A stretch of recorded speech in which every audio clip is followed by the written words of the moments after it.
Assalomu alaykum futbol ishqibozlari. Biz sizlarni futbol olamidagi eng so'nggi yangiliklar bilan tanishtirib o'tamiz. Bizni kuzatib boring va kanalimizga obuna bo'lishni unutmang. Mehnatimizni qadrlab, videoyimizga like bosib, o'zlarining yaxshi fikrlarini bildirayotgan muxlislarimizga katta rahmat. Qani unda boshladik. Bugun biz O'zbekiston va Portugaliya o'rtasidagi juda muhim uchrashuv haqida batafsil gaplashamiz. Bu bahs nafaqat guruh bosqichidagi navbatdagi o'yin, balki O'zbekiston milliy jamoasi uchun tarixiy imkoniyat ham hisoblanadi. Birinchi turda O'zbekiston Kolumbiyaga qarshi maydonga tushdi va 1-3 hisobida mag'lub bo'ldi. Natija muxlislarni xafa qilgan bo'lishi mumkin, ammo o'yinning o'ziga nazar tashlasak, hisob har doim ham voqealarni to'liq aks ettirmaydi. Kolumbiya Janubiy Amerikaning eng kuchli jamoalaridan biri hisoblanadi. Ularning tarkibida yuqori darajadagi texnika, tezkorlik va katta tajriba bor. O'zbekiston esa o'yinning ayrim qismlarida raqib bilan teng kurashdi. Ayniqsa, birinchi bo'limda jamoa tartibli harakat qildi. Biroq ayrim himoyaviy xatolar va tajriba yetishmasligi qimmatga tushdi. Kolumbiya har bir xatoni jazolay oladigan jamoa ekanini yana bir bor isbotladi. Lekin shu o'yindan bir muhim xulosa chiqarish mumkin. O'zbekistonning muammosi xarakter yoki istakda emas. Asosiy muammo yuqori bosim ostida qaror qabul qilish tezligida bo'ldi. Aynan shu jihat Portugaliyaga qarshi o'yinda hal qiluvchi ahamiyatga ega bo'ladi. Endi Portugaliya haqida gaplashamiz. Ko'pchilik Portugaliyani jahon chempionligi uchun kurashayotgan favoritlardan biri deb hisoblaydi.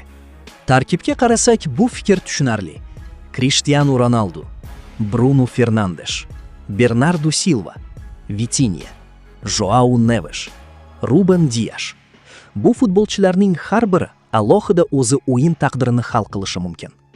Biroq birinchi turda Portugaliya Kongo bilan atigi 1-1 hisobida durang o'ynadi. Bu natija ko'pchilik uchun kutilmagan bo'ldi. Chunki uchrashuv oldidan aksariyat mutaxassislar Portugaliyaning oson g'alabasini taxmin qilishgan edi. Ammo maydonda butunlay boshqa manzara kuzatildi. Portugaliya to'pni ko'proq nazorat qildi. Portugaliya ko'proq hujum qildi. Portugaliya ko'proq zarba berdi. Ammo ularning hujumlari kutilganidek samarali chiqmadi. Kongo juda intizomli himoya qildi. Eng muhimi esa qarshi hujumlarda xavf yarata oldi. Ana shu yerda Portugaliyaning birinchi katta muammosi ko'rindi. Ularning himoya chizig'i ba'zan haddan tashqari yuqoriga chiqib ketadi.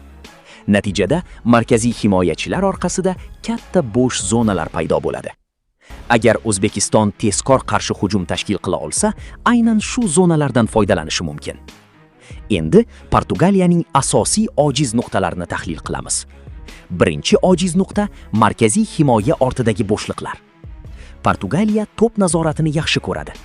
Ular hujum qilganda himoyachilar ham oldinga chiqadi. Shu sababli to'p yo'qotilganda orqada katta masofalar qoladi. Fayzullayev kabi tezkor futbolchilar aynan shu joylarda xavf yaratishi mumkin. Ikkinchi ojiz nuqta bosim. Portugaliya favorit hisoblanadi. Butun bosim ularning zimmasida. O'zbekiston esa outsider sifatida maydonga tushadi. Favorit jamoalar ba'zan hisob ochilmaganda asabiylashib ketadi. Bu holatni biz Kongoga qarshi o'yinda ham ko'rdik. Ular vaqt o'tgan sari shoshilishni boshlashdi. Uchinchi ojiz nuqta Ronaldoning harakat doirasi. Ronaldo hali ham juda xavfli futbolchi, biroq u avvalgidek butun maydon bo'ylab harakat qilmaydi. U asosan jarima maydoni atrofida o'ynaydi. Bu degani, markaziy himoyachilar uni nazorat qilish uchun to'g'ri pozitsiya tanlasalar, xavfni ancha kamaytirish mumkin. Bu yerda barcha nazarlar Abduqodir Husanovga qaratiladi. Husanov nafaqat O'zbekistonning, balki butun Osiyoning eng iqtidorli himoyachilaridan biri hisoblanadi. Uning tezligi Portugaliya hujumchilarini to'xtatishda muhim qurol bo'ladi. To'rtinchi ojiz nuqta qanot himoyachilari. Portugaliya qanotlar orqali ko'p hujum qiladi. Biroq ularning qanot himoyachilari oldinga chiqib ketganda orqada bo'shlik qoladi. O'zbekiston aynan shu zonalarga uzun paslar tashlab qarshi hujum qurishi mumkin. Endi savol: O'zbekiston Portugaliyani qanday mag'lub etishi mumkin? Birinchidan, himoyada sabr. Eng katta xato Portugaliya bilan ochiq futbol o'ynash. Agar O'zbekiston o'yinni tezlashtirib yuborsa, raqibning texnik ustunligi ishga tushadi. Shuning uchun jamoa kompakt harakat qilishi kerak. Ikkinchidan, markazni yopish. Portugaliyaning miyasi Bruno Fernandes. Agar unga erkinlik berilsa, u har qanday himoyani yorib tashlay oladi. Shuning uchun O'zbekiston markazdagi zonalarni yopishi shart. Uchinchidan, qarshi hujum. Bu o'yinda O'zbekistonning asosiy quroli qarshi hujum bo'ladi. Har bir to'p tortib olishdan keyin tezlik bilan oldinga chiqish kerak. To'rtinchidan, standart vaziyatlar. Bunday katta o'yinlarda burchak to'plari va jarima zarbalari hal qiluvchi ahamiyatga ega bo'ladi. Bu imkoniyatdan maksimal foydalanish kerak. Beshinchidan, birinchi gol. Mening fikrimcha, bu uchrashuvda birinchi gol hammasini hal qilishi mumkin. Agar Portugaliya tez gol ursa, o'yin ular nazoratiga o'tadi. Ammo agar birinchi golni O'zbekiston ursa, bosim butunlay Portugaliya tomoniga o'tadi. Shunda ular ko'proq tavakkal qilishga majbur bo'ladi. Bu esa yangi qarshi hujumlar uchun imkoniyat yaratadi. Endi taxmin haqida. Albatta, favorit Portugaliya. Ularning tarkibi kuchliroq, tajribasi yuqoriroq, individual mahorati ham yaxshiroq.